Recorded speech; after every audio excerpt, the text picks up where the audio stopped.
এই যে অন্নপূর্ণা ভান্ডারের ফর্মটা আজকে আমার হাতে এসছে। আমি আপনাদের কয়েকটা কথা বলবো এটা সম্পর্কে।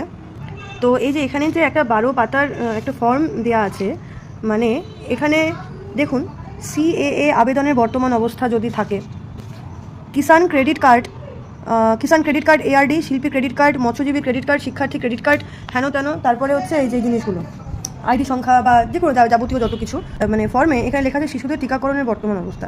এখানে টিকাকরণ কী কারণে দরকার আমি এটা ঠিক আমার জানা নেই ব্যাপারটা। আর এখানে লেখা আছে কোনো সদস্য কি পেনশনভোগী সরকারি, তো যদি হয়ে থাকে তাহলে হ্যাঁ বা নায়ের মধ্যে জিনিসটা সীমাবদ্ধ করা উচিত ছিল, কিন্তু এখানে লেখা আছে পেনশন স্লিপ সংযুক্ত করুন। আর এই জিনিসটাতে এখানে তো অনেকেই বাদ পড়ে যাবে যে বাড়ির ধরুন, আপনার বাড়িতে কি 3 বা তার বেশি পাকা ঘর রয়েছে? এখন গ্রামের বেশিরভাগ বাড়িতেই পাকা কিন্তু ঘর রয়েছে, তো সুতরাং সেখানে কিন্তু অনেকেই বাদ পড়ে যাবে। এই স্লিপটা উনি বলেছিলেন যে ক্লাস 4 পর্যন্ত যারা পড়েছে তারাও নাকি ফর্ম ফিল আপ করতে পারবে, এত সোজা হবে, কিন্তু এটা তো মনে হয় মানে ওনারা ভুলে গিয়েছিলেন, তো সেজন্যই হয়তো বা এরকম একটা 12 পাতার ফর্ম ফিল আপ ওনারা করে দিয়েছেন। এখন কি বলবো, সেখানে কিছু বলা নেই, কিন্তু যেগুলো আমি দিলাম এগুলো সমস্তটাই আমার অসংলগ্ন মনে হচ্ছে। যে শিশুদের টিকাকরণ কিনা পেনশনের স্লিপ থেকে শুরু করে সবটা কিছুই আমার অসংলগ্ন মনে হচ্ছে। সবটা কিছুই দরকার, কিন্তু এইগুলো দরকার নেই যে শিশুদের। আর এখানে একটা অন্য ইস্যু নিয়ে যেটা কথা আমি বলবো সেটা হচ্ছে এখানে লেখা রাতারাতি চাকরি দেওয়া সম্ভব নয়, বিজেপি সরকার বলছে। বাকির এই অবস্থা, এবার অনেকেই বলবেন যে রেলের তো পরীক্ষা হলো, তুই রেল কেন দিলি না?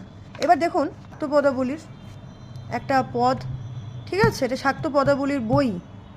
তারপরে এখানে দেখতে পাচ্ছেন এখানে সিংহাসনের ক্ষয়রোগ থেকে শুরু করে, শাহজাহান থেকে শুরু করে, বঙ্কিমচন্দ্র চট্টোপাধ্যায়ের বিষবৃক্ষ থেকে শুরু করে আমার যত বই পুরোটাই কিন্তু সাহিত্যের বেসিসে। কারণ আমি সাহিত্য নিয়ে পড়ছি, এবার সমস্তটাই দেখতে পাচ্ছেন পুরোটাই সাহিত্যের বেসিসে, ঠিক আছে। সেখানে এক একটা সিলেবাস আলাদা থাকে, সব কিছু তো আর পরীক্ষা একসাথে দেওয়া সম্ভব নয়। এবার সব কিছুরই সিলেবাস আলাদা, সব কিছুরই পড়াশোনা আলাদা, এবার সব প্ল্যাটফর্মেই চাকরিটা দরকার।